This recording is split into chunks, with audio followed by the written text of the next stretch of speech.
The ornate iron keys lay centered on the marble table like an accusation, their black metal gleaming dully in the pale morning light streaming through the Vexley mansion's tall windows. Margaret Whitmore stood frozen in the foyer, her breath forming small clouds in the unexpectedly cold air, staring at objects that should have been 20 miles away in the Henderson family's possession. "Margaret, what are you doing here so early?" Thomas's voice echoed from the grand staircase as her husband descended, his footsteps sharp against the marble steps. He paused halfway down, his hand gripping the mahogany banister. "And why are those keys here?" Margaret's fingers trembled as she reached toward the keys, then pulled back as if they might burn her. "I don't know.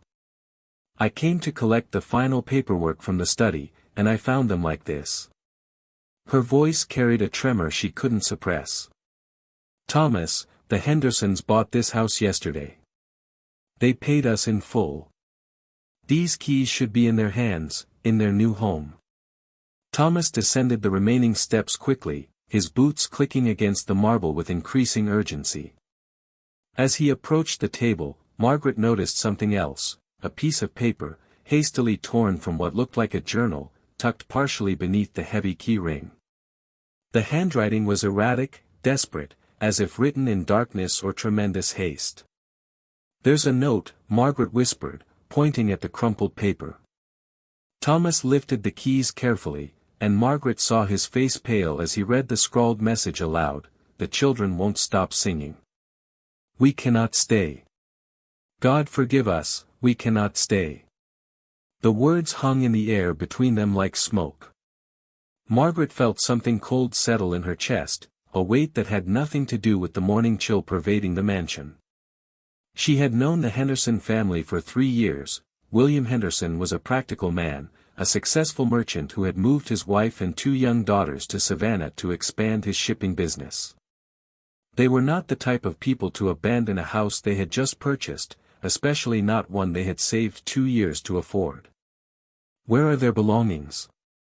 Margaret asked suddenly, realizing she had seen no signs of occupancy anywhere in the foyer or visible rooms. "They moved their furniture in yesterday evening. I watched the wagons myself." Thomas walked toward the parlor, his footsteps echoing strangely in the vast space. Margaret followed, noting how their voices seemed to carry differently this morning, as if the house itself was listening. In the parlor, she found her answer and felt her blood turn to ice water. Furniture was scattered haphazardly throughout the room, chairs overturned, a small table lying on its side with one leg snapped, and clothing strewn across the floor as if the family had packed in frantic haste. A child's doll lay face down near the fireplace, its porcelain head cracked down the middle. Margaret picked up a woman's shawl from the floor and recognized it immediately as Helen Henderson's favorite, the blue wool one she wore to church every Sunday. "They left everything," Thomas said quietly, his voice carrying a note of disbelief. "Margaret, people don't abandon everything they own. Not like this." Margaret moved to the window and pulled back the heavy curtains, letting more light into the room. Outside, she could see wagon tracks in the soft earth leading away from the house, but also something else that made her heart race, small footprints in the mud near the front steps, far too small to belong to the Henderson children, who were 8 and 10 years old. These prints looked as if they belonged to children no older than 4 or 5. "Thomas, look at this," she called, pressing her face closer to the glass. "There are children's footprints outside, but they're too small to be from the Henderson girls." Her husband joined her at the window, and together they stared out at the disturbed earth. The footprints formed a strange pattern, as if several small children had been dancing or playing in a circle near the front entrance. But Margaret knew with absolute certainty that no such children lived anywhere near the isolated Vexley mansion. "We need to contact the authorities," Thomas said, but his voice lacked conviction. "What would they report? That buyers had returned keys and left a cryptic note? That there were unexplained footprints in the mud?" Margaret turned away from the window and found herself studying the mansion's interior with new eyes. She and Thomas had inherited the property from her great-uncle Cornelius Vexley 5 years ago, and they had lived in it for only 6 months before deciding to sell. The house had always felt too large, too empty, too filled with shadows that seemed to move independently of any light source. But this morning, something felt fundamentally different. "Do you hear that?" she whispered suddenly, grabbing Thomas's arm. They both stood perfectly still, listening. At first, Margaret thought she was imagining things, but then it came again, a soft, rhythmic sound from somewhere deep within the house. It was almost musical, like children humming a lullaby, but the melody was unfamiliar and somehow wrong, as if the notes themselves were slightly off-key. Thomas frowned, tilting his head toward the sound. "It's probably just the wind through the upper floors. These old houses make strange noises." But Margaret knew it wasn't the wind. The sound had a deliberate quality, a pattern that spoke of intention rather than random air currents. And underneath the humming, she could swear she heard something else, soft footsteps, light as feathers, moving across the floors above them. "The Hendersons' note mentioned children singing," she said, her voice barely audible. "Thomas, what if something happened in this house? Something we never knew about?" Her husband's face was grave as he folded the hastily written note and placed it in his vest pocket. "We'll find the Hendersons and ask them directly. There has to be a reasonable explanation for all of this." But even as he spoke, Margaret could see the doubt in his eyes. The same doubt that was growing in her own mind like a slow poison. She had always prided herself on being a rational woman, someone who didn't believe in ghost stories or superstitious nonsense. Yet standing in the Vexley mansion this morning, surrounded by evidence of a family's panicked flight, she found her certainty crumbling like old mortar. The humming from upstairs grew slightly louder, and Margaret realized with growing horror that it was moving, traveling from room to room as if the singers were walking through the upper floors. She grabbed Thomas's hand, and together they moved toward the staircase, drawn by a compulsion they neither understood nor could resist. As they climbed the stairs, Margaret noticed that the air grew colder with each step, and the humming became clearer, more distinct. It was definitely children's voices, at least 3 or 4 of them, singing in harmony. But the words, when she could make them out, were in no language she recognized. At the top of the stairs, they paused. The humming was coming from the room at the end of the hall, the room that had once been the nursery when the Vexley family lived in the house decades ago. Margaret had avoided that room during their brief residence, always finding excuses not to enter it. Now, she couldn't remember why. "Margaret," Thomas whispered, his voice tight with an emotion she couldn't identify. "The humming has stopped." She realized he was right.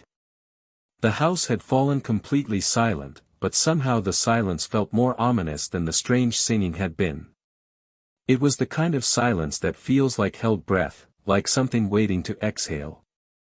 They stood at the top of the stairs for several long minutes, neither willing to approach the nursery door nor to retreat back down to the foyer.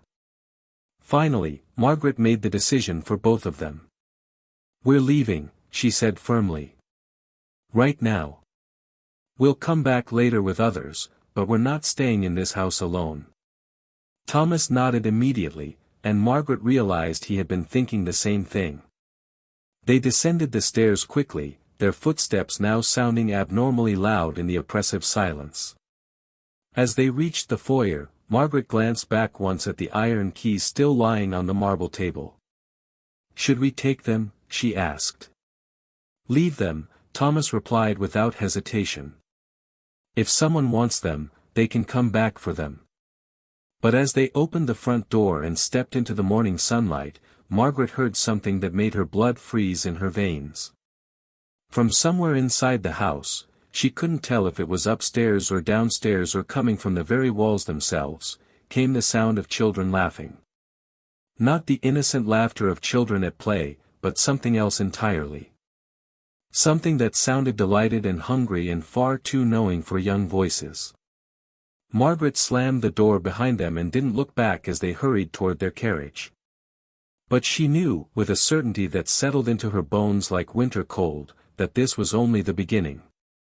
Have you ever felt a house watching you the moment you stepped inside? What would make you abandon everything you owned? 3 days passed before Margaret could bring herself to return to the Vexley mansion, and even then, she insisted Thomas hire 2 men from town to accompany them. Samuel Cork and James Patterson were practical men who worked construction and had no patience for what Samuel called feminine fancies. Their presence should have been reassuring, but as the 4 of them approached the house in the early afternoon, Margaret felt the same cold dread settling over her that she had experienced 3 mornings ago. "Looks quiet enough to me," Samuel commented, adjusting the tool bag slung over his shoulder. "You sure you saw signs of disturbance, Mrs. Whitmore?" Margaret nodded but didn't trust her voice to remain steady. The mansion looked exactly as it always had, imposing, elegant, and somehow watchful despite being nothing more than brick and mortar. But she noticed that none of the birds that usually nested in the old oak trees were singing. In fact, she couldn't see any birds at all. Thomas unlocked the front door with his spare key, and immediately Margaret knew something had changed. The air inside felt different, thicker, somehow, and tinged with a sweet smell she couldn't identify. It reminded her of flowers left too long in a vase, the moment before they began to rot. "The keys are gone," James Patterson observed, pointing to the empty marble table in the foyer. Margaret's heart began racing. "That's impossible. We left them right there." Samuel walked to the table and ran his fingers across the marble surface. "No dust. Someone's been here recently." He looked up at Thomas with a frown. "You give keys to anyone else?" "No one," Thomas replied firmly. "Margaret and I have the only other set." The 4 of them stood in the foyer, and Margaret became aware of how unnaturally quiet the house was. During their brief residence here, there had always been the normal sounds of a large house, creaking floorboards, settling wood, the whisper of air moving through rooms. Now there was nothing, as if the house itself was holding its breath. "Let's check the parlor first," Margaret suggested, leading them toward the room where they had found the scattered Henderson belongings. What they discovered made Margaret gasp audibly. The room had been completely cleaned, not just tidied, but cleaned with an obsessive thoroughness that bordered on the unnatural. Every piece of furniture sat in perfect alignment, every surface gleamed as if recently polished, and the broken doll and scattered clothing had vanished entirely. Even more disturbing, the room smelled strongly of lemon oil and soap, as if someone had spent hours scrubbing every inch of the space. "Well, I'll be damned," Samuel muttered, running his hand along the mantelpiece. "Whoever cleaned this place did a thorough job of it." Margaret walked to the window where she and Thomas had observed the small footprints in the mud. The earth outside was now smooth and unmarked, as if it had been carefully raked. But as she pressed her face closer to the glass, she noticed something that made her stomach clench with fear. "Thomas," she whispered urgently. "The footprints are gone, but look at the ground carefully." Her husband joined her at the window, followed by Samuel and James. After a moment of staring, Thomas saw what had caught Margaret's attention. The earth had been smoothed, but not randomly. Someone had raked it in perfect, concentric circles, creating a pattern that was both beautiful and deeply unsettling. "That's not natural," James said quietly. "Someone spent considerable time making that design." Margaret felt a chill run down her spine as she realized the pattern reminded her of something, the circular dance she had imagined when she first saw the small footprints 3 days ago. As if children had been playing in a ring, round and round, but with mathematical precision rather than childish abandon. "We should check the other rooms," Thomas said, but his voice carried reluctance. They moved through the mansion systematically, and each room told the same impossible story. Everything had been cleaned to perfection, yet there were subtle signs that someone had been living in the house, or at least spending considerable time there. In the kitchen, Margaret found a cup and saucer sitting on the counter, both immaculately clean but still warm to the touch. In the library, several books had been pulled from the shelves and stacked neatly on the reading table, all open to pages that contained illustrations of children. "This doesn't make sense," Samuel said as they climbed the stairs to the second floor. "If someone's been staying here, where are their belongings? And why clean everything so thoroughly?" Margaret didn't answer because she was listening for something else, the humming she and Thomas had heard 3 days ago. The house remained silent, but she had the growing sensation that they were being observed. Not by human eyes, but by something else entirely. On the second floor, they checked each room methodically. Most appeared untouched, but when they reached the nursery at the end of the hall, Margaret felt her breath catch in her throat. The door, which had been closed during their previous visit, now stood slightly ajar. "Did we leave this door open?" she asked Thomas. "No," he replied immediately. "I'm certain it was closed." Samuel, apparently growing impatient with their hesitation, strode forward and pushed the door fully open. "Let's see what's got you both so spooked." The nursery was immaculate, like every other room, but it contained something the others didn't, evidence of recent occupancy that couldn't be explained away. In the center of the room sat 4 small chairs arranged in a perfect circle. On the seat of each chair was a child's toy, a wooden horse, a cloth doll, a set of small blocks, and a tin whistle. All of the toys appeared old but well cared for, as if they had been lovingly maintained for decades. "Those toys weren't here before," Margaret said with certainty. "I would have remembered them." James walked to the circle of chairs and knelt down to examine the toys more closely. "They're old," he confirmed. "Much older than anything the Henderson children would have brought with them." As he reached toward the wooden horse, Margaret felt a sudden, overwhelming urge to stop him. "Don't touch it," she said sharply. James pulled his hand back, startled by the intensity in her voice.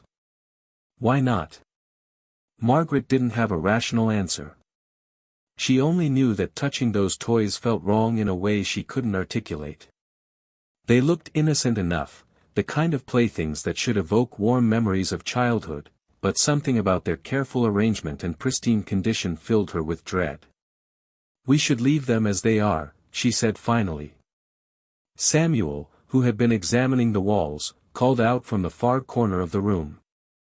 "Mrs. Whitmore, you might want to see this." Margaret approached reluctantly and found Samuel pointing to the wallpaper near the corner where 2 walls met.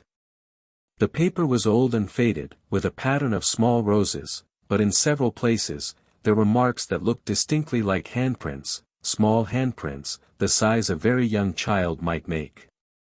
"Could be water stains," Samuel said, but he didn't sound convinced. Margaret leaned closer and felt her heart stop. The handprints weren't just marks on the wallpaper, they appeared to be pressed from underneath, as if small hands had pushed against the back of the wall with tremendous force, leaving permanent impressions that showed through the paper.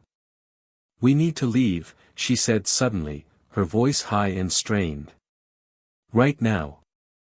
Thomas looked at her with concern. "Margaret, what's wrong?" She couldn't explain that she had suddenly become aware of a presence in the room with them, not one presence, but several, all small and watching and waiting. She couldn't see anything, but she could feel them as clearly as she could feel the 4 adults standing around her. "Please," she whispered. "We need to leave this room now." Perhaps something in her voice convinced them, because all 3 men began moving toward the door immediately. But as they reached the threshold, Margaret heard it, the same soft humming they had encountered 3 days ago, but this time it was coming from directly behind them, from the circle of chairs in the center of the room. They all heard it. Margaret could see it in the way Samuel's shoulders tensed, in the way James quickened his pace, in the way Thomas reached protectively for her arm. The humming was soft and melodic, and it followed them down the hallway like a gentle current of air. "Just the wind," Thomas said firmly as they descended the stairs, but Margaret could hear the tremor in his voice. They didn't run from the house, but they didn't linger either. As they stepped outside into the afternoon sunlight, Margaret realized she had been holding her breath for the last several minutes. The normal sounds of the world, birds calling, insects buzzing, the distant sound of carriages on the road, seemed almost overwhelming after the oppressive silence of the mansion. "Well, that was interesting," Samuel said, attempting to sound casual but failing entirely. "Someone's been in that house," James added. "Someone with access to old toys and a peculiar fondness for cleaning." Margaret knew it was more than that, but she also knew that trying to convince these practical men would be futile. They had seen the evidence, the mysteriously cleaned rooms, the warm teacup, the carefully arranged toys, but they would find rational explanations for all of it because the alternative was too disturbing to consider. As they drove away from the mansion, Margaret turned back once to look at the building. For just a moment, she could have sworn she saw small faces pressed against the nursery window, but when she blinked and looked again, there was nothing there but empty glass reflecting the afternoon sky. That night, Margaret lay in bed listening to Thomas's steady breathing and trying to convince herself that everything they had witnessed had a logical explanation. But just as she was finally drifting towards sleep, she heard something that made her eyes snap open in terror. From somewhere in their own house, she couldn't tell if it was coming from the walls or the floors or the very air around her, came the soft, unmistakable sound of children humming. Margaret spent the following morning in the Savannah Public Library, surrounded by dusty volumes of local history and newspaper archives dating back to the 1840s. She had barely slept after hearing the humming in her own home, and Thomas had reluctantly agreed that they needed to research the Vexley mansion's past before attempting to contact the Henderson family. Mrs. Whitmore, the elderly librarian, Mrs. Catherine Bowles, approached her table with a leather-bound volume. "I found the county records you requested.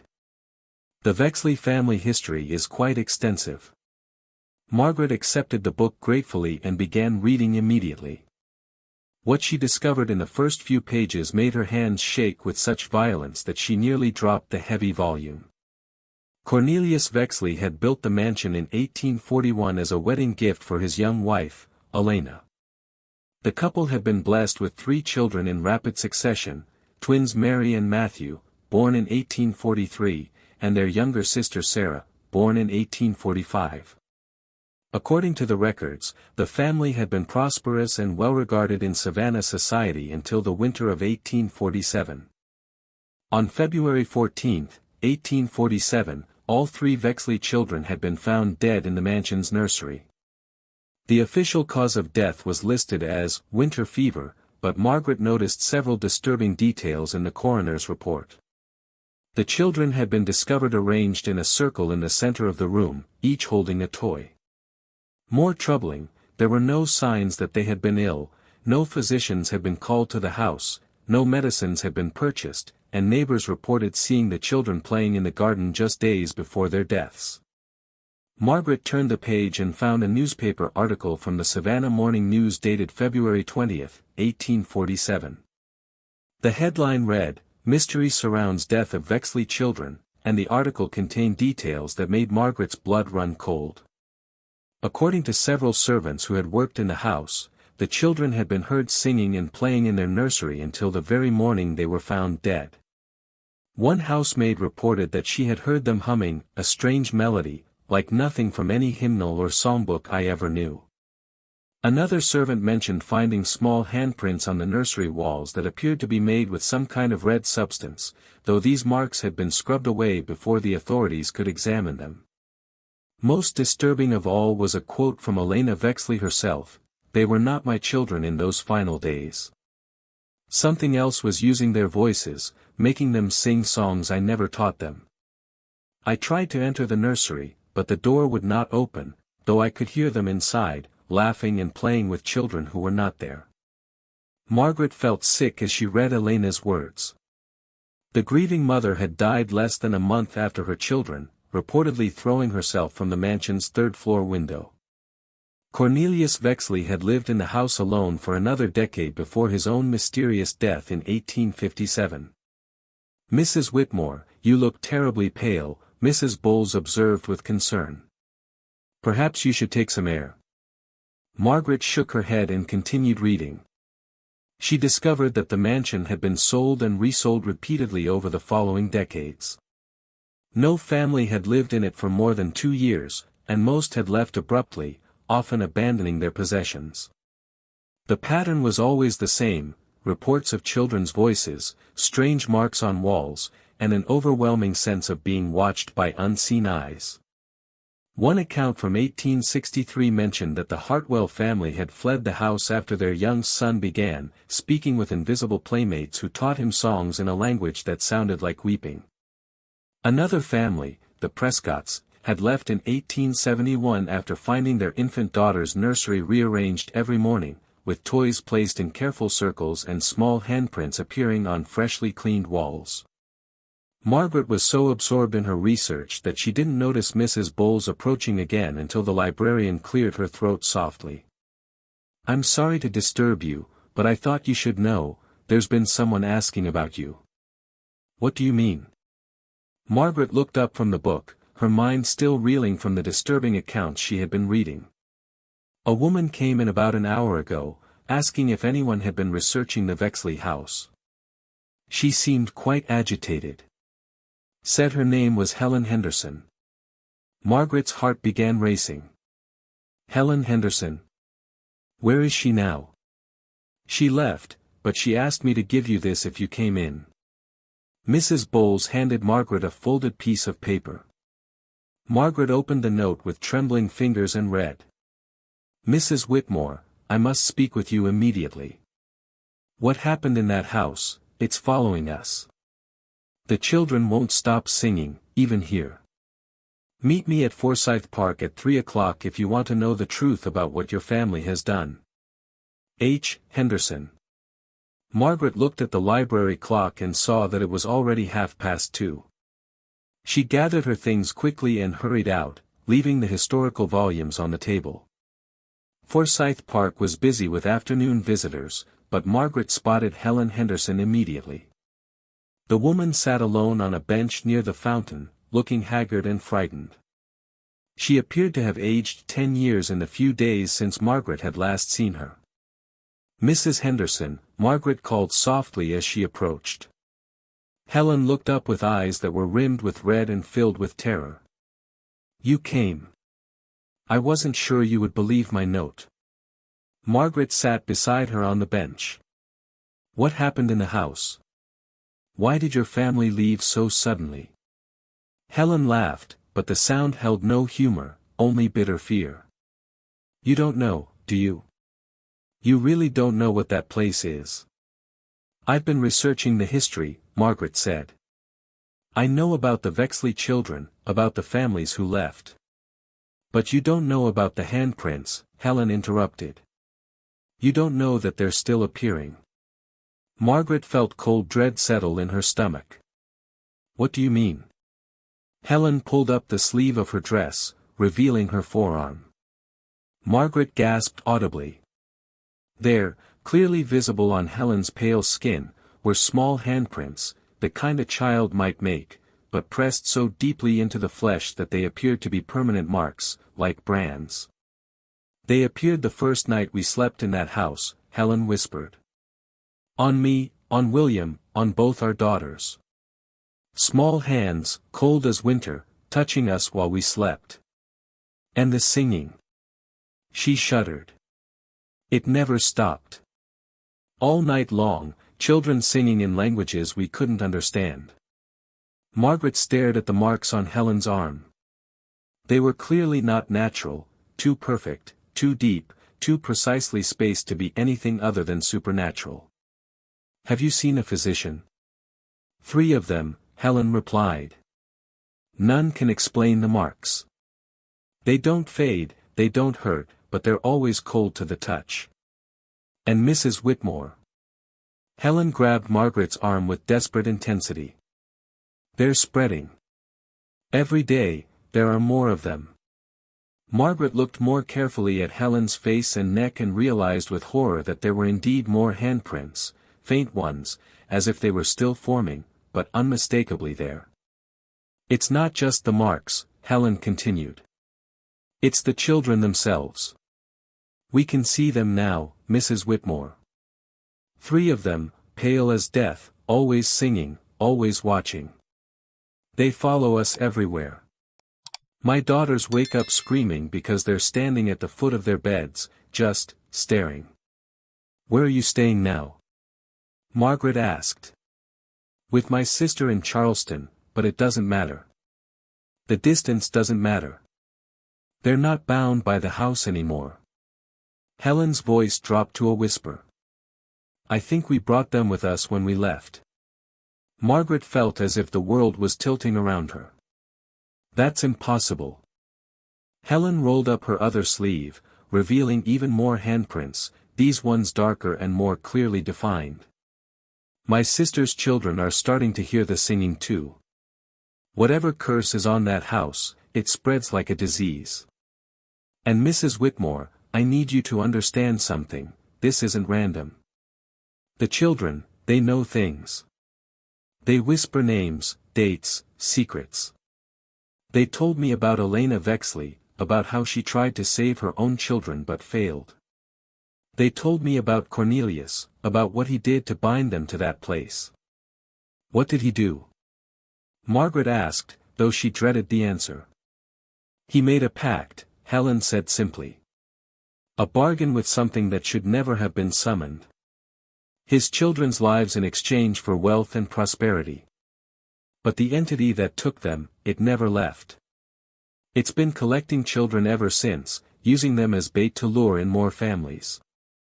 Margaret thought about the humming she had heard in her own house and felt sick. Helen, how many families know about this? More than you might think, fewer than there should be. Most people who escape the house try to forget, try to convince themselves it was just their imagination. But the ones who can't forget, the ones who are still being haunted. Helen reached into her purse and pulled out a small piece of paper with several names and addresses written on it. There are others, Mrs. Whitmore. Others who need to know that they're not insane. Margaret took the list and saw names she recognized, families who had lived in the mansion briefly over the past decades. You've contacted them? Some of them. Those who are still alive. Helen's voice was heavy with implication. Mrs. Whitmore, people who live in that house don't just leave, some of them die. Unexplained accidents, sudden illnesses, suicides. Always within a few years of leaving the mansion. Margaret felt the world spinning around her as she realized the full scope of what Helen was telling her. You think the entity kills people who try to escape its influence? I think it feeds on families, Helen said quietly. I think it particularly enjoys children, but it will take adults too if necessary. And I think your family has been profiting from murder for over 40 years. The accusation hit Margaret like a physical blow. That's not, we didn't know. But you do now, Helen said, standing up from the bench. The question is, what are you going to do about it? Helen walked away without another word, leaving Margaret sitting alone beside the fountain with a list of names and the terrible knowledge that her family's wealth had been built on the suffering and death of innocent people. That evening, Margaret sat in her own parlor with Thomas, sharing everything she had learned. As she spoke, she noticed that the air in their house seemed to grow colder, and by the time she finished recounting her conversation with Helen Henderson, she could see her breath. We have to do something, she said finally. We can't let this continue. Thomas nodded grimly. But what can we do? If this entity has been bound to the property for decades, how do we break a supernatural pact? Their conversation was interrupted by a sound that made them both freeze in terror. From somewhere upstairs in their own house came the clear, unmistakable sound of children singing, not humming this time, but actual words in a language that sounded like a mixture of Latin and something much older. Margaret and Thomas looked at each other with growing horror as they realized the truth Helen Henderson had tried to warn them about. The entity wasn't confined to the Vexley mansion anymore. It had found them. Thomas swung the sledgehammer with desperate force, splintering the dining room floorboards of the Vexley mansion as Margaret held the oil lamp steady. They had returned at dawn, driven by the terrifying realization that the supernatural presence had begun manifesting in their own home. The children's singing had grown louder each night, and Margaret had awakened that morning to find small, cold handprints on her bedroom mirror. "There," Thomas gasped, pointing to a section of floor where the wood gave way to reveal empty space beneath. "Help me pull these boards up." Together, they tore away the remaining planks, revealing a hidden chamber carved directly into the earth beneath the mansion's foundation. The space was larger than Margaret had expected, roughly 8 feet square and deep enough that she couldn't see the bottom when she held the lamp over the opening. "I'm going down," Thomas announced, and before Margaret could protest, he had lowered himself into the chamber. "What do you see?" she called down, her voice echoing strangely in the confined space. "Books," Thomas replied, his voice muffled but filled with excitement and dread. "Margaret, there are dozens of books down here, and... Jesus Christ! What is it? There's an altar. Made of stone. And Margaret." His voice broke. "I think there are bones." Margaret's hands shook as she held the lamp, casting dancing shadows across the dining room walls. "Come back up. Right now." "No, wait. These books, they're journals. Written by Cornelius Vexley." Thomas's voice carried a new urgency. "Margaret, I need you to see this." Against her better judgment, Margaret lowered herself into the hidden chamber. The space smelled of old paper and something else, something sweet and rotten that reminded her of the scent in the house when they had first returned to find the keys missing. The altar Thomas had found dominated the center of the chamber.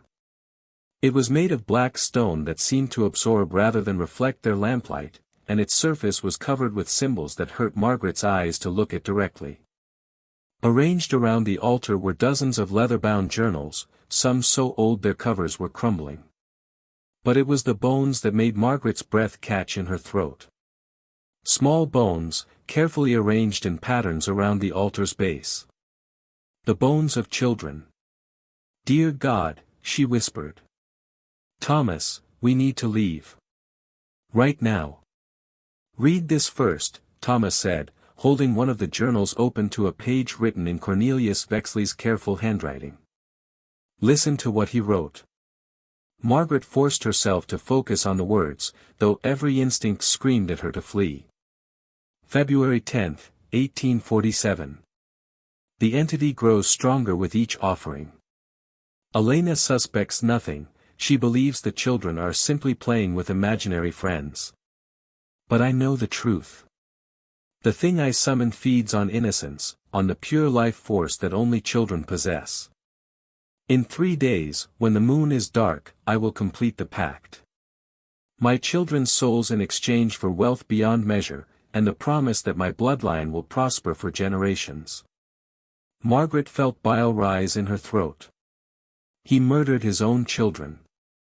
Thomas turned pages frantically, reading excerpts aloud. "The ritual requires that the children go willingly. They must be convinced that they are playing a game, that they are helping their father. The entity has taught them songs to sing, words of power that will ease their transition from life to death. They practice in the nursery every day now, my beautiful children, preparing for their final performance." "Stop," Margaret begged. "I don't want to hear any more."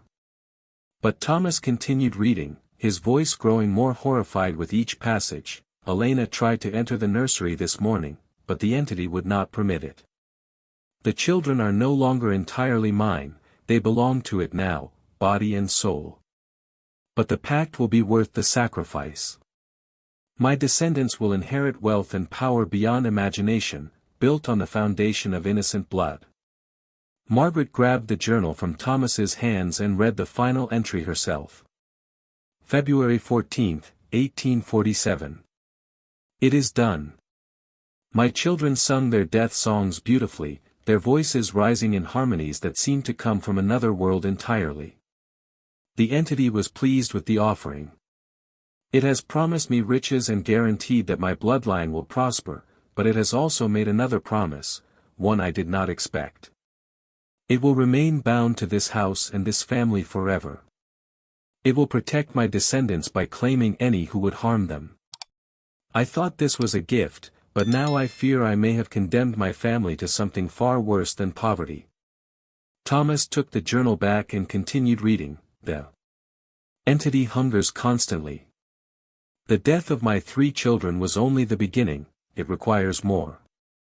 It whispers to me in the night, telling me of other families who will come to this house, other children who will sing its songs. I have tried to break the pact, but it laughs at my attempts. What I thought was a single transaction has become an eternal contract. My descendants will be wealthy, yes, but they will also be complicit in every death, every disappearance, every family destroyed by the creature I have bound to this place. Margaret sank to her knees beside the altar, overwhelmed by the magnitude of her great-uncle's crime. We've been living off blood money for 40 years. Every comfort we've enjoyed, every advantage we've had, it's all been paid for with the lives of innocent children. Thomas continued reading, his voice barely above a whisper. I have discovered the entity's true nature through careful research. It is one of the hungering ones, beings that exist in the spaces between life and death. They feed on suffering and terror, but they crave the pure life force of children above all else. The creature I summoned has been using the children it claims as bait, luring more families to the house so it can feast again and again. The toys in the nursery, Margaret said suddenly. The children we've been hearing, they're not ghosts. They're still alive somehow, still trapped. Thomas nodded grimly and turned to another journal, this one written in a different hand. This isn't Cornelius's writing. Someone else has been down here. Margaret leaned closer and saw that the new handwriting was more recent, possibly from within the last decade. My name is Jonathan Cartwright. I lived in this house for 3 months in 1876 before I discovered this chamber. Like Cornelius Vexley, I was initially seduced by the entity's promises of wealth and power. But unlike him, I learned the truth before it was too late. The entity offers each new family the same choice: join the pact willingly and prosper, or resist and be consumed anyway. Most families never discover the choice exists. They simply become victims. Margaret felt cold terror spreading through her body as she realized what Cartwright was suggesting. It's going to offer us the same choice. Thomas read further, the entity has grown stronger over the decades. It no longer requires elaborate rituals or willing sacrifice. It can simply take what it wants. But it prefers cooperation. The suffering is sweeter when the victims participate in their own destruction. I have spent weeks studying Cornelius's notes and have discovered something crucial: the pact can be broken, but only through an act of perfect sacrifice. Someone of Vexley blood must willingly take the place of all the children the entity has claimed. They must offer their own life to sever the connection between the creature and the physical world. Margaret and Thomas stared at each other in the flickering lamplight. That's why we inherited the house, Margaret whispered. We're Vexley blood. We're the only ones who can end this. Thomas continued reading from Cartwright's journal. I am not of Vexley blood, so I cannot make the required sacrifice. But I can bear witness. I can record the truth and hope that someday, someone with the power to act will find these words. The entity grows stronger each year. Soon it will not need the house as an anchor.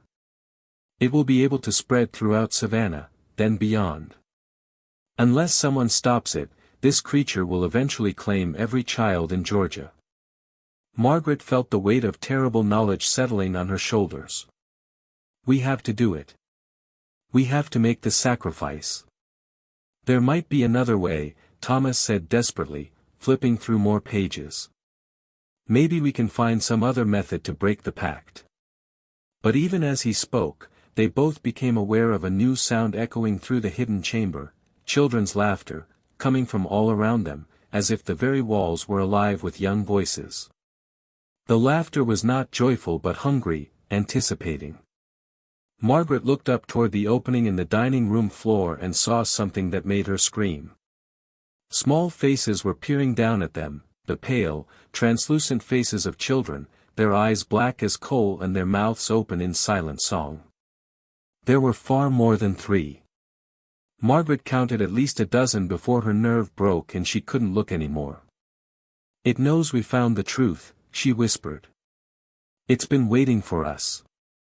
The children's laughter grew louder, and Margaret realized with growing horror that she could distinguish individual voices. Some were very young, barely old enough to speak. Others sounded older, perhaps 10 or 12. But all of them carried the same note of hungry anticipation. Thomas grabbed several of the journals and stuffed them into his coat. "We're leaving. Right now." As they climbed out of the hidden chamber, Margaret felt small, cold hands brushing against her arms and legs, not trying to stop her, but touching her with a familiarity that made her skin crawl. The invisible children were welcoming her, recognizing her as family. Once they were back in the dining room, Thomas quickly replaced the floorboards while Margaret held the lamp with shaking hands. But as they worked, she became aware that the house around them was changing. The walls seemed to pulse with a life of their own, and shadows moved independently of their lamplight. "Margaret," Thomas said urgently. "Look at the walls." She raised the lamp and saw what had caught his attention. Small handprints were appearing on the wallpaper throughout the dining room, not just a few, but dozens of them, as if an army of invisible children were pressing their palms against every surface. And then, cutting through the supernatural chaos around them, came a voice that made Margaret's blood freeze. It was a child's voice, but it spoke with the authority and intelligence of something ancient and malevolent. "Welcome home, Margaret Vexley Whitmore. We have been waiting so long for you to find us." The voice seemed to come from everywhere and nowhere, echoing through the house with impossible resonance. Margaret realized that the entity was no longer hiding its presence. It wanted them to know what they were facing. "You have read the journals," the voice continued, and now Margaret could see that the air in front of them was shimmering, as if something invisible was taking shape. "You understand the choice before you. Join us willingly, and your family will prosper beyond imagination. Resist, and we will take what we need anyway, but your suffering will be so much sweeter." Thomas stepped protectively in front of Margaret, but his voice shook as he spoke. "We'll never join you. We'll find a way to stop this." The invisible presence laughed, and the sound was like breaking glass. "Stop us? Child, we are beyond stopping. We are fed by fear itself, strengthened by despair. Every family that has fled this house has made us stronger. Every child that has heard our songs has become our instrument. We are no longer bound by the crude rituals that summoned us. We are becoming something far greater." Margaret forced herself to speak, though her voice came out as barely a whisper. "What do you want from us?" "What we have always wanted," the entity replied. "What Cornelius promised us but never fully delivered. We want children, Margaret. We want them willing and singing and full of life. And you are going to help us get them." The handprints on the walls began to move, sliding across the wallpaper like living things. Margaret watched in horror as they formed words, spelling out a message that made her knees weak with terror. "Bring us the children of Savannah, or become our children yourself. If you found evidence that your family's wealth came from the sacrifice of innocent children, would you keep the money or destroy everything?" Margaret barely slept for 3 days after discovering the hidden chamber, and when she did manage to doze, she dreamed of small voices singing in languages that predated human civilization. Thomas had taken to carrying a loaded pistol, though they both knew it would be useless against something that existed between life and death. The entity's ultimatum echoed in Margaret's mind constantly: bring the children of Savannah, or become children themselves. On the 4th morning, Margaret discovered that their nightmare was escalating beyond anything they had imagined. She woke to find that every mirror in their house was covered with small handprints, but these weren't the translucent marks they had seen before. These handprints were made with something dark and wet that smelled of copper and decay. "Thomas," she called urgently from their bedroom. "You need to see this." Her husband appeared in the doorway and went pale at the sight of the blood-covered mirror. Dear God! How much blood would it take to cover this much surface? Margaret approached the mirror carefully and realized with growing horror that the handprints weren't random. They formed patterns, almost like words, but in no alphabet she recognized. As she stared at the strange symbols, they seemed to shift and change, rearranging themselves into new configurations. "It's trying to communicate," she whispered. "But not in any human language." Thomas joined her in front of the mirror, and together they watched as the bloody handprints moved across the glass surface, forming new shapes. Gradually, the symbols became recognizable letters, spelling out a message that made Margaret's heart stop. "We are coming for you tonight." Before either of them could respond, they heard something that chilled them to the bone: children's laughter, coming from somewhere inside their house. Not from upstairs or downstairs, but from the walls themselves, as if small voices were trapped inside the very structure of their home. "They're here," Margaret said, her voice barely audible. "They're actually here." The laughter grew louder and was joined by the sound of small feet running through rooms that should have been empty. Margaret and Thomas stood frozen in their bedroom, listening to what sounded like a dozen children playing hide-and-seek throughout their house. "We can't stay here," Thomas said finally. "If they can manifest physically in our home, nowhere is safe." But as he spoke, the bedroom door slammed shut with a force that shook the entire house. Margaret tried the handle and found it wouldn't turn, as if the mechanism had been fused solid. They were trapped. The children's laughter stopped abruptly, replaced by a silence so complete that Margaret could hear her own heartbeat. Then, slowly, came the sound of small knocks on their bedroom door, not frantic or frightened, but playful, as if invisible children were playing a game. "Let us in," came a child's voice through the door, sweet and innocent. "We want to play with you." "Don't answer," Thomas whispered, but Margaret was already backing away from the door in terror. More voices joined the first, a chorus of children all speaking at once. "We've been waiting so long to meet you. Uncle Cornelius told us you would come eventually. We have such wonderful games to play." Margaret pressed her hands over her ears, but the voices seemed to come from inside her head as much as through the door. "They're not really children," she said desperately. "Remember what we read, they're bait. The entity uses them to lure in victims." The knocking on the door became more insistent, and Margaret could see the heavy wood beginning to bow inward under some tremendous pressure. Whatever was outside their bedroom was strong enough to break down a solid oak door. "Please let us in," the voices pleaded, and now Margaret could hear tears in their words. "We're so lonely. We've been trapped for so long. We just want someone to play with us." Despite everything she knew about the entity, Margaret felt her resolve wavering. The voices sounded so young, so frightened and alone. Part of her wanted to open the door, to comfort whatever children were crying in her hallway. "Don't listen to them," Thomas said urgently, apparently seeing the change in her expression. "It's using their voices to manipulate us." But the voices grew more desperate. "Please, Mrs. Whitmore. We're scared. The dark thing won't let us go home. We just want to see our mothers again." Margaret moved toward the door despite Thomas's restraining hand on her arm. The children sounded so real, so genuinely terrified. What if some of them are real? What if the entity has actual children trapped? "Margaret, no." But before Thomas could stop her, Margaret had turned the door handle. It moved easily now, as if it had never been stuck at all. The door swung open to reveal the hallway beyond, which looked exactly as it always had except for one horrifying detail. The air was full of children. Not solid children, but translucent forms that flickered in and out of visibility like candlelight.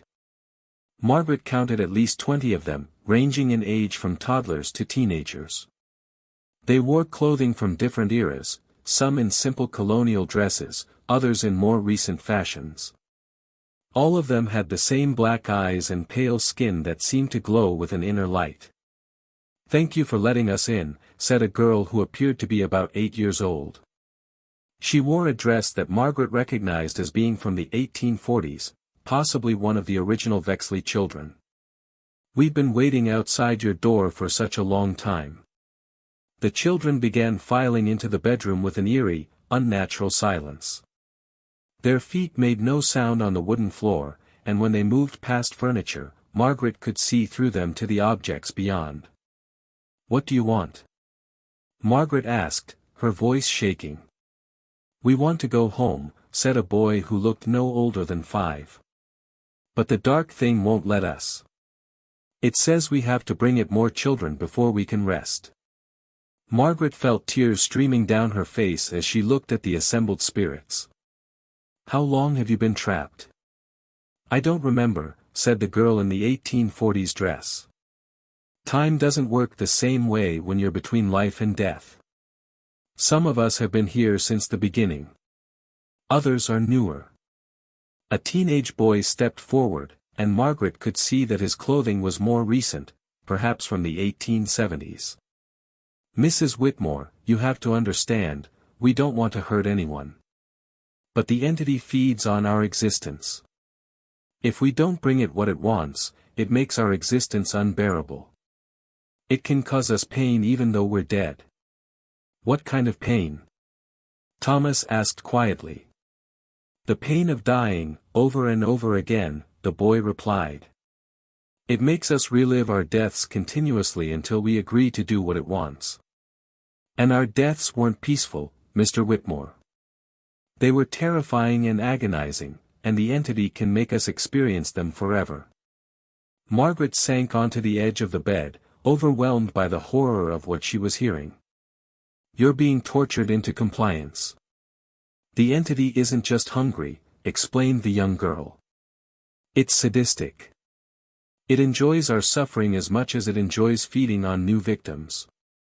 And it's getting stronger every year. Soon it won't need the house as an anchor point. It will be able to roam freely, claiming children from all over Savannah. There has to be a way to free you," Margaret said desperately. The children exchanged glances that seemed heavy with knowledge and despair. Finally, the teenage boy spoke, "There is one way. We told you the truth in the journals you found. Someone of Vexley blood can break the pact, but only by taking our place. Only by willingly sacrificing themselves to contain the entity." "But that would mean dying," Thomas protested. "Not dying," said the girl in the 1840s dress softly. "Becoming like us. Trapped between life and death, but with enough power to hold the entity in check. It would be a kind of existence, but not the kind any living person would choose." Margaret looked around at the assembled children and felt her heart breaking. They were victims, every one of them, stolen from their families and forced to serve a malevolent entity for decades. And if she didn't act, the cycle would continue indefinitely. "How do I do it?" she asked quietly. "How do I make the sacrifice?" "Margaret, no," Thomas said urgently. "There has to be another way." "There isn't," said the teenage boy sadly. "We've been hoping for 40 years that someone would find another solution, but the entity's power only grows stronger. If you don't act now, within a year it will be powerful enough to leave the house permanently."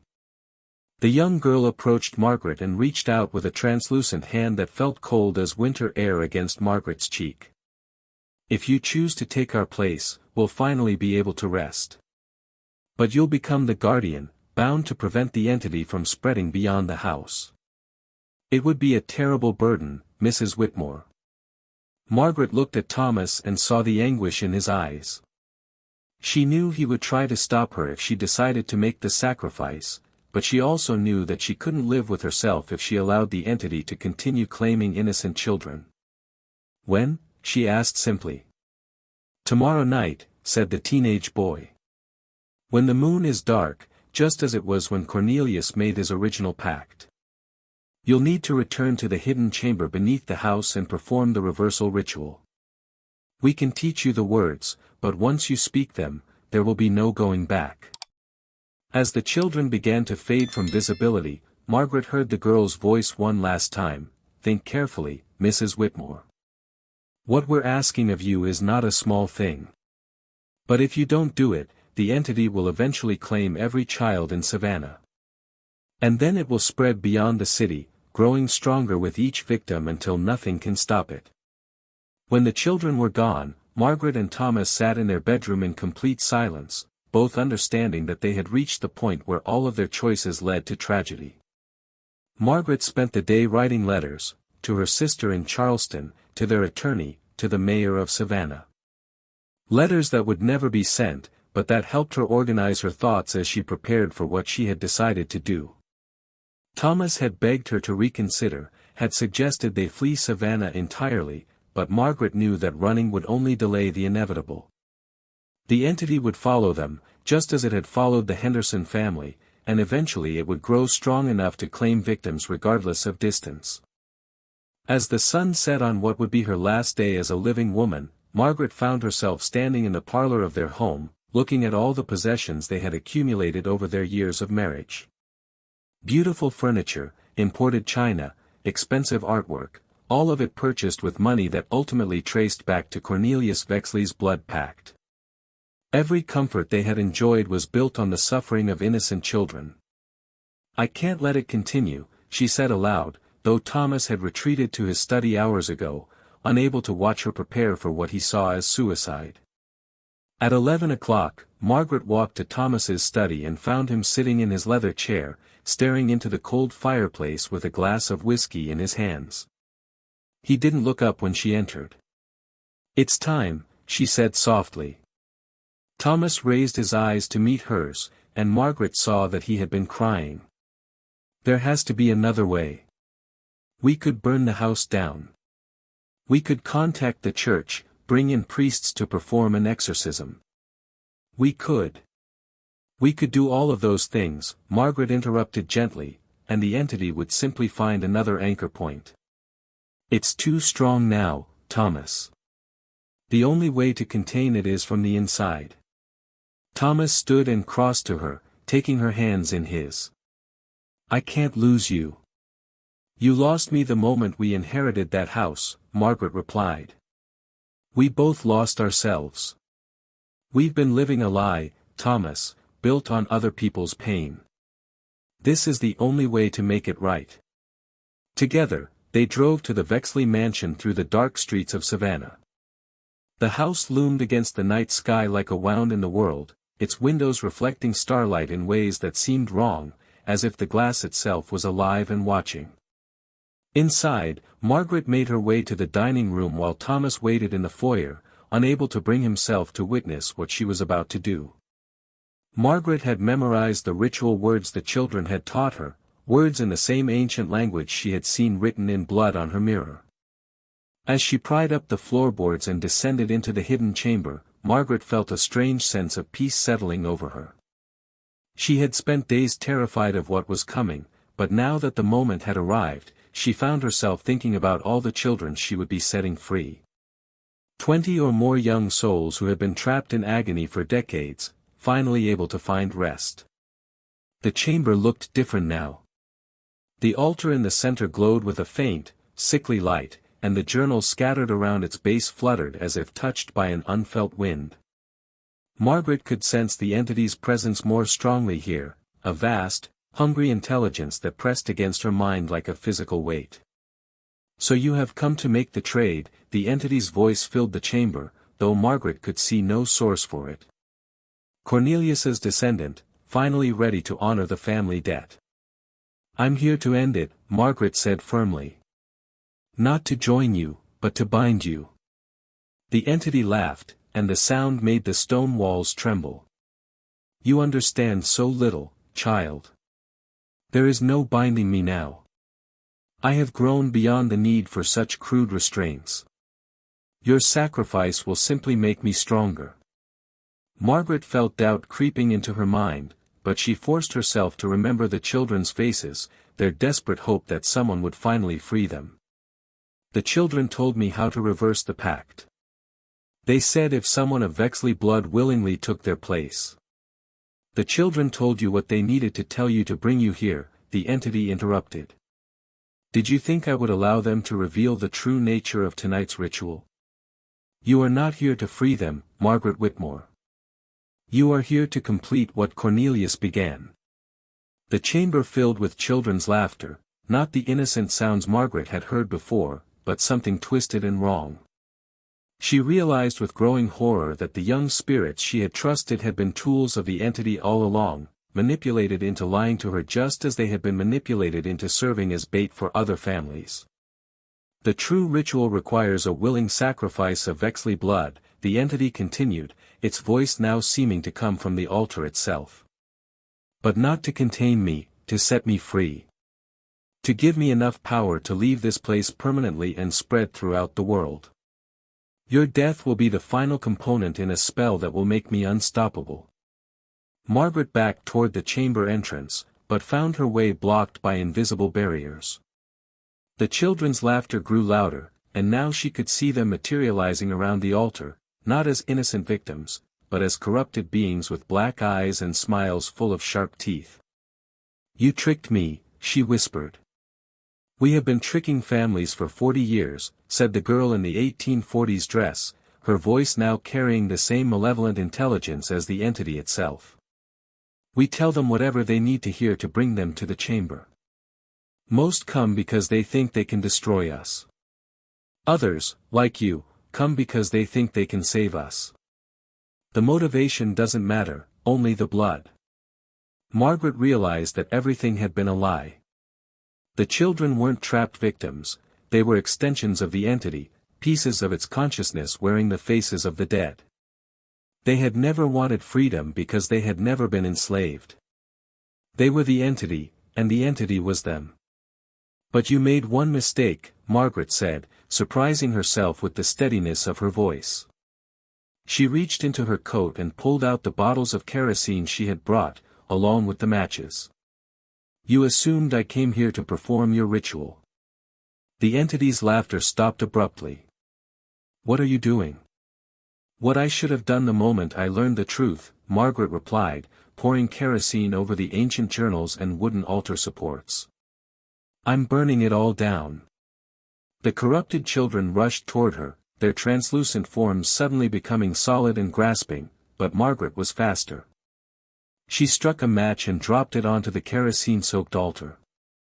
The fire spread with supernatural speed, consuming not just the physical objects in the chamber but seeming to burn the very air itself. The entity's scream of rage and pain was so loud that Margaret felt her eardrums burst, but she continued pouring kerosene and lighting matches until the entire chamber was ablaze. You cannot destroy me, the entity howled. I am eternal. Maybe not, Margaret shouted over the roar of flames. But I can burn your anchor points. I can destroy every journal, every ritual object, every physical thing that ties you to this world. The corrupted children were writhing in the fire now, their forms dissolving and reforming as the entity struggled to maintain their existence. Margaret realized that the ancient journals weren't just records, they were focal points, containing the actual words and symbols that gave the entity power over the physical realm. As the fire consumed Cornelius Vexley's careful notes and ritual diagrams, Margaret felt the chamber itself beginning to collapse. The entity's screams were growing weaker, more distant, as if it was being pulled back into whatever dimension had spawned it. This is not over, the entity raged as its voice faded. I will find another way. I will return. Maybe, Margaret admitted, climbing out of the burning chamber as the floorboards above began to catch fire. But not here. Not through my family. Not anymore. She found Thomas in the foyer, staring in shock at the smoke pouring from the dining room. Margaret, what have you done?" "What needed to be done," she replied, taking his arm and leading him toward the front door. "We need to leave. Now."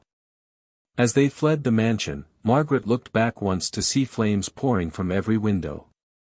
The fire was spreading with impossible speed, as if the house itself wanted to burn. Within minutes, the entire structure was engulfed, and Margaret could hear no more screaming from within. They stood in the front yard, watching 40 years of family history turn to ash and ember. The heat was so intense that they had to retreat to the road, and even there Margaret could feel it warming her face. "Is it over?" Thomas asked quietly. Margaret considered the question carefully. She had destroyed the entity's physical anchors, burned the journals that gave it power over the mortal world. But something that ancient and malevolent didn't simply disappear because its earthly tools were destroyed. "For now," she said finally. "But Thomas, we need to make sure no one ever builds on this land again. The entity might be weakened, but I don't think it's truly gone. As long as this ground exists, there's a chance it could find a way back." As dawn broke over Savannah, Margaret and Thomas watched the last of the Vexley mansion collapse into burning rubble. Margaret felt a weight lifting from her shoulders, not completely, but enough that she could breathe freely for the first time in weeks. They had broken the cycle, at least temporarily. The children of Savannah were safe, at least for now. But Margaret knew that vigilance would be the price of their victory. Someone would need to watch this land, to make sure that the entity's influence never spread again. It was a burden she was prepared to carry for the rest of her life. 6 months had passed since the Vexley mansion burned to its foundation stones, and Margaret had begun to believe that their nightmare was truly over. She and Thomas had purchased the land from the county and left it empty, telling anyone who asked that they intended to use it as a memorial garden. In reality, Margaret visited the site weekly, checking for any signs that the entity's influence might be returning. The letter arrived on a Tuesday morning in October, delivered by a well-dressed man who introduced himself as Jonathan Aldrich, a land developer from Atlanta. Margaret received him in her parlor, noting how his eyes seemed to light up when he mentioned the empty lot where the mansion had stood. "Mrs. Whitmore, I understand you own the former Vexley property," Mr. Aldrich said, setting his leather briefcase on the small table between them. "I represent a consortium of investors who are very interested in developing that land." Margaret felt cold dread settle in her stomach. "The land is not for sale, Mr. Aldrich. I think you might reconsider when you hear our offer," he replied, opening his briefcase and withdrawing a document. "We're prepared to pay 5 times the assessed value." The number he quoted made Margaret's breath catch. It was enough money to live comfortably for the rest of their lives, to travel, to buy a mansion far grander than the one that had burned.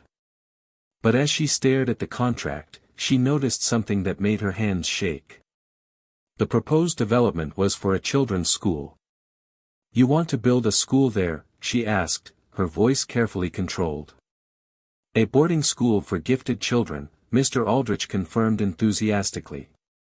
"We believe the location is perfect, isolated enough for focused study, but close enough to Savannah for cultural opportunities. We're planning to house up to 60 students, ages 6 through 16. Margaret set the contract down without reading it.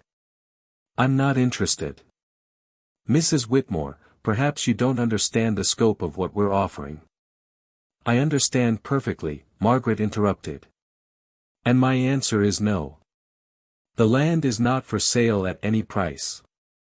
Mr. Aldrich's friendly demeanor faded slightly. "May I ask why?" "The land is sitting empty, generating no income. Surely you can see the benefit of putting it to productive use." Margaret studied his face carefully and realized that his interest in the property seemed almost compulsive. His eyes kept drifting toward the window that faced the empty lot, and his hands trembled slightly as he spoke about the proposed school. "How did you hear about the property?" she asked. "Word gets around in development circles," he replied, but his answer sounded rehearsed. Empty lots in desirable locations don't stay secret for long. Margaret didn't believe him.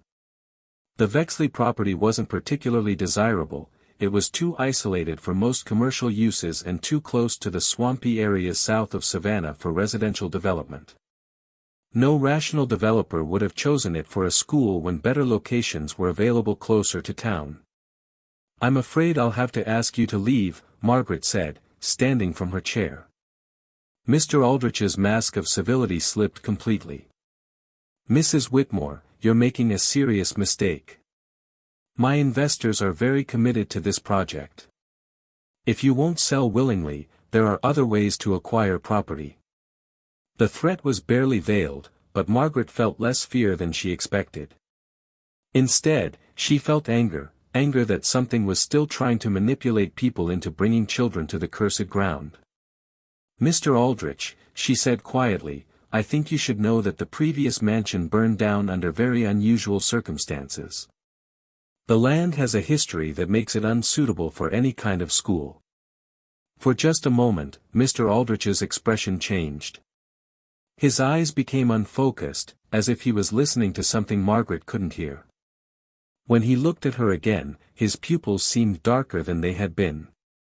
"The children would love it there," he said in a voice that sounded dreamy and distant. "They would play such wonderful games. They would sing such beautiful songs." Margaret's blood turned to ice. "Get out of my house.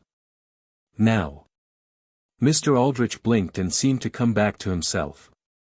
I'm sorry, Mrs. Whitmore. I don't know what came over me." He gathered his papers quickly and headed for the door. "But please reconsider our offer. The children really would love it there."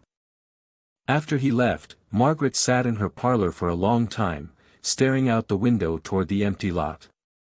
She had thought that burning the mansion and destroying the physical anchors would be enough, but it seemed the entity's influence persisted in subtler ways.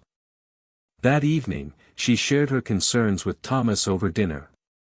"It's not over," she said simply. "Something is still calling to people, still trying to bring children to that land." Thomas set down his fork and looked at her with tired eyes. "What do you want to do?" "I want to visit every family that was affected by the entity," Margaret said. "The ones Helen Henderson told us about. I want to warn them, and I want to find out if others are experiencing what we're seeing." Over the following weeks, Margaret embarked on a journey that took her throughout Georgia and into South Carolina. She visited the families on Helen Henderson's list, and what she discovered filled her with a new kind of horror.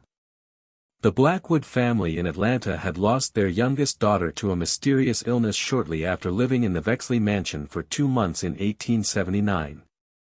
But Mrs. Blackwood told Margaret that her daughter still appeared to her in dreams, singing songs in languages that didn't exist and begging her mother to bring other children to the special place where we can all play together. The Morrison family in Charleston had fled the mansion after only 3 weeks, but their son had drowned in the harbor just 6 months later. His body was found floating in water that was only 2 feet deep, water that should have been impossible for a healthy 12-year-old to drown in. Before his death, he had been heard talking to invisible friends who told him about a wonderful house where children could play forever. Each family Margaret visited had a similar story. Children who died in impossible accidents. Dreams where the dead begged their families to bring more children to the cursed land. A persistent sense that something was watching them, waiting for them to fulfill some unspoken obligation. "It's still feeding," Margaret realized as she returned to Savannah. The entity is weaker without its physical anchor, but it's still connected to the families it claimed. It's using the dead children to try to lure more victims. Thomas met her at the train station, and Margaret could see immediately that something had happened while she was away. His face was drawn and haggard, and his hands shook as he helped her with her luggage. "What's wrong?" she asked. "There have been others," he said quietly as they walked to their carriage. "More developers, more people interested in the land. And Margaret, they're not just interested in building a school anymore." "What do you mean?" "Yesterday, a woman came to the house asking about building an orphanage on the property. The day before that, it was a man who wanted to construct a children's hospital. Today, it was someone proposing a summer camp for underprivileged children. Margaret felt sick as she understood what Thomas was telling her. The entity is adapting. It's influencing different people with different proposals, but all of them involve bringing large numbers of children to the land. That night, Margaret stood at her bedroom window, staring out at the empty lot where the mansion had stood. In the moonlight, she could see that the foundation stones were still visible, forming a dark rectangle against the pale earth. But as she watched, she began to see other things as well. Small figures moved among the ruins, translucent children who flickered in and out of visibility like candle flames.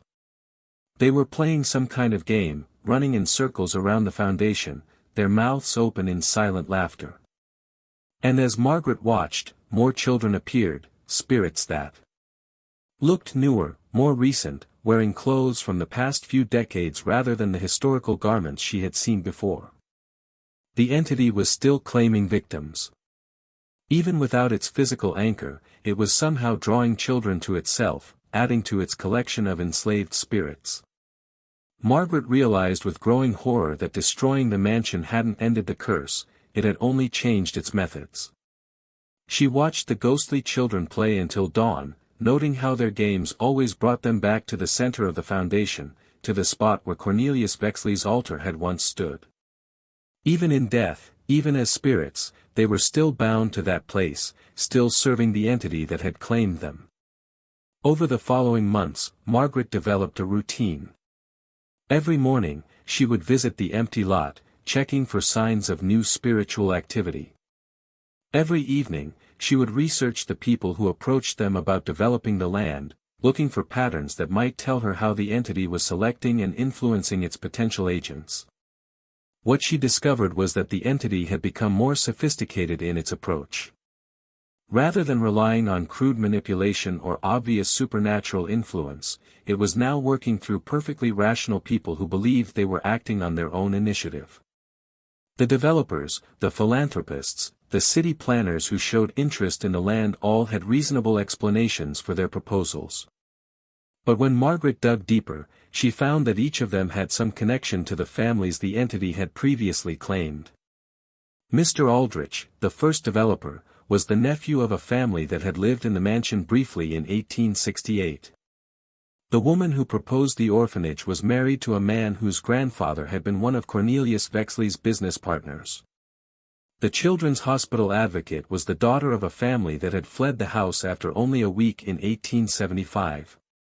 The entity was working through bloodlines, through family connections that stretched back decades.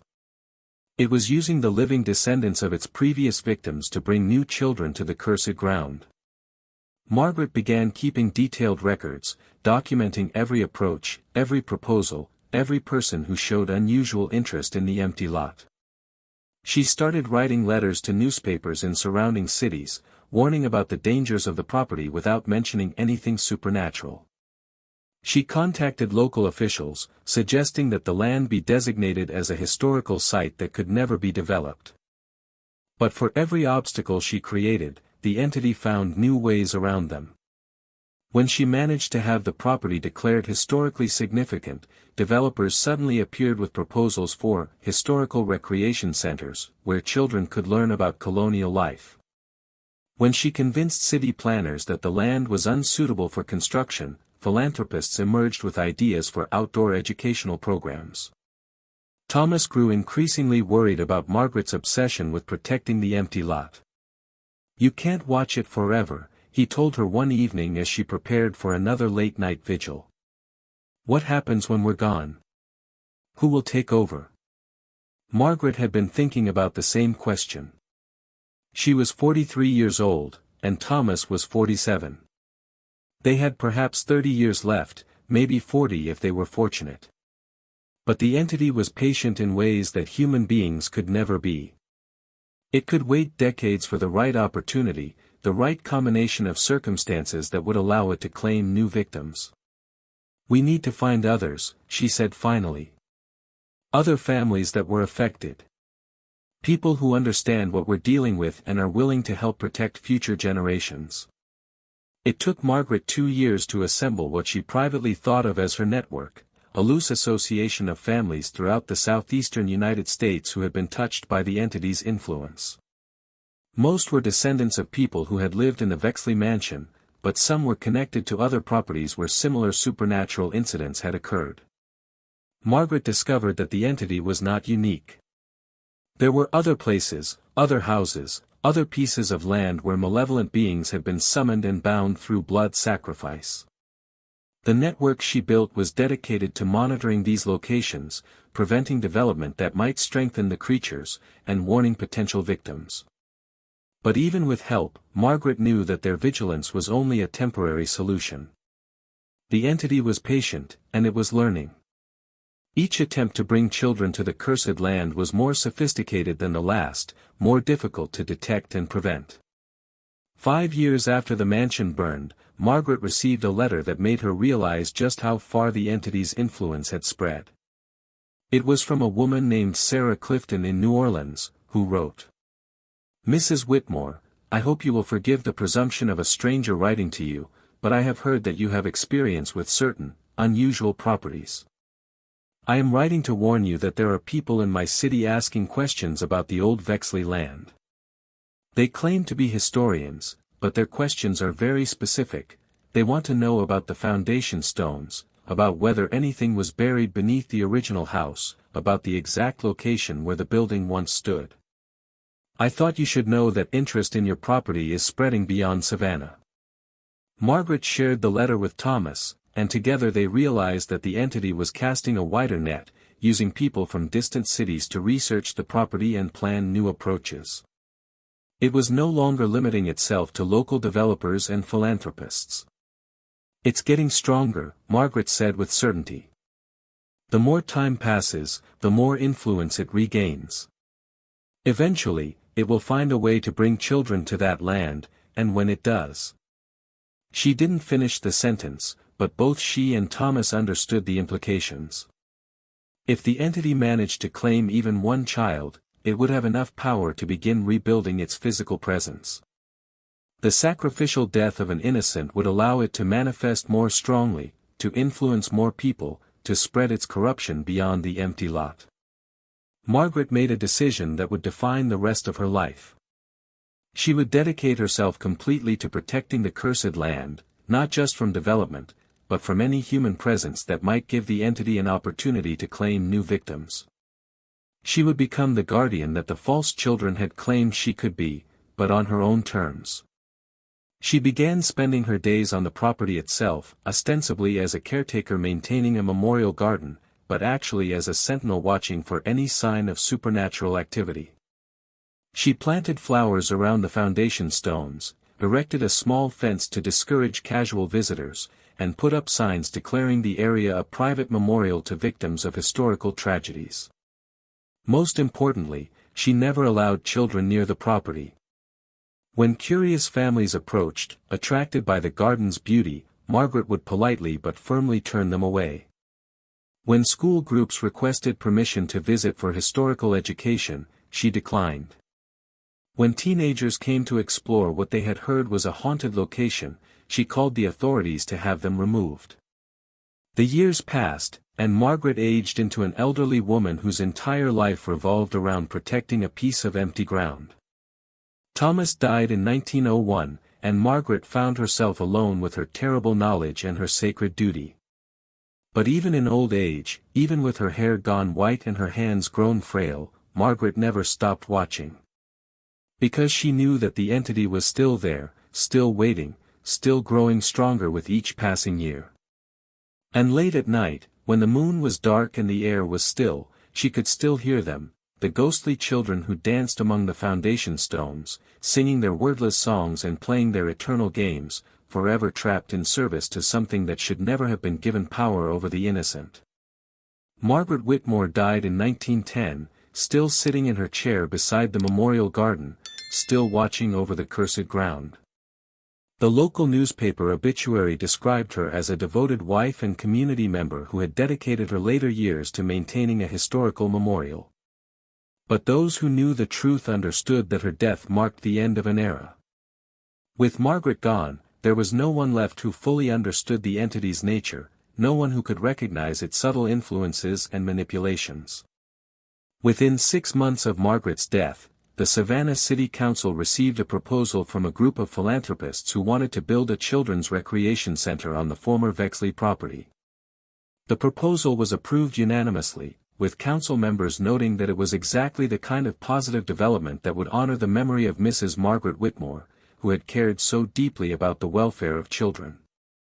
Construction was scheduled to begin in the spring of 1911. If you stayed with this story to the end, comment, "Some houses never truly burn."